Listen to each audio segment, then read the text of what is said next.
Hello, and welcome to the Transform Wellness Clinic.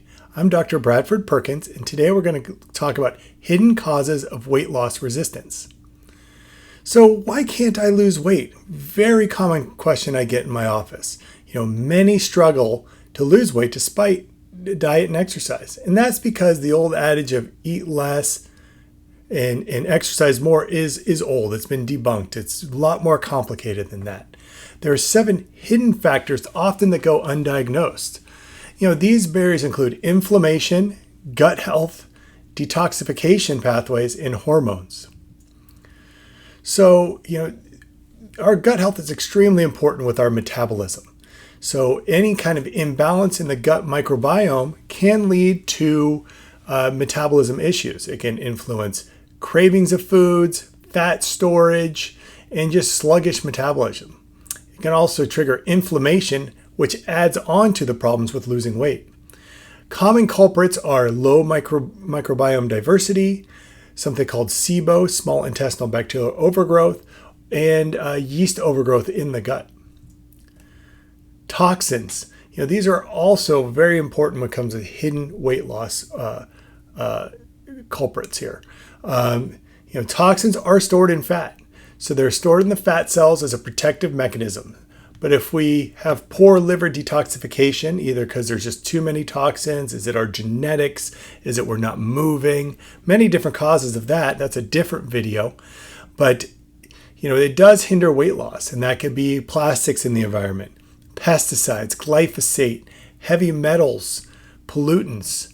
So with this, we really want to optimize our detox pathways, make sure our liver's flowing well, kidneys with hydration, sweating, either exercise or sauna helps, and movement also helps with lymph movement. Glutathione is our master antioxidant and detoxifier. So that's also something very important for us to be able to truly detox well and make sure our body and liver is functioning properly. So we can boost glutathione naturally with foods like broccoli and garlic. There's supplements and certain lifestyle changes. And then metabolic inflammation. This is number 3 in no particular order.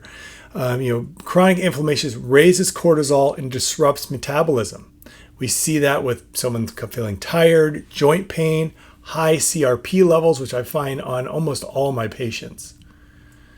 And then what triggers metabolic inflammation? If we have a diet high in refined sugars and trans fats, leaky gut we already talked about, chronic stress, which living in today's world, there's a lot of stress, environmental toxins we just talked about, and just having a sedentary lifestyle, which reduces the anti-inflammatory responses.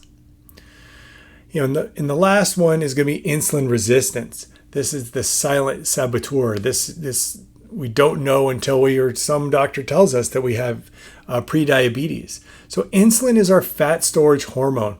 It signals our body to store fat, and that's one of its uses. So if you think back in the past, when we would have feasting, we'd want to put on the fat for when the winter came. We might not have food readily available. This is 200, 300, 400 years ago. That's still in our genetics. So elevated insulin locks fat in storage mode. So that can be weight gain, skin tags, fatigue after meals. Those are all the signs of that. What are the causes of high insulin? That can be excessive consumption of refined carbs and sugars, chronic overeating, lack of physical activity, again, high stress keeps popping in there, and just poor sleep. And then we have the role of hormones as well. We have testosterone, which supports muscle mass and metabolism. You have estrogen. Low estrogen in menopause can lead to visceral fat increase. And, if you're high in estrogen, like when women are younger and cycling, that leads to weight gain in the hips and thighs area and maybe some fluid retention. And then thyroid, that regulates metabolism. Please watch my other videos on thyroid. That's very important to understand. So here's your path, for sustainable weight loss. You have gut health, which is you're looking at probiotics. So if we need to do a gut healing protocol, prebiotics are important. Detoxification, supporting our liver and lymph system, reducing toxin exposure. Inflammation, that's the foods we're eating, lifestyle changes. Insulin regulation, that's also with, diet. Some people do intermittent fasting or fasting mimicking diets. Stress management is important. Then we want hormone optimization. That's where we test and balance out all these hormones. If you want more tips, please subscribe to my channel. And if you have any questions, drop them below. Thank you very much.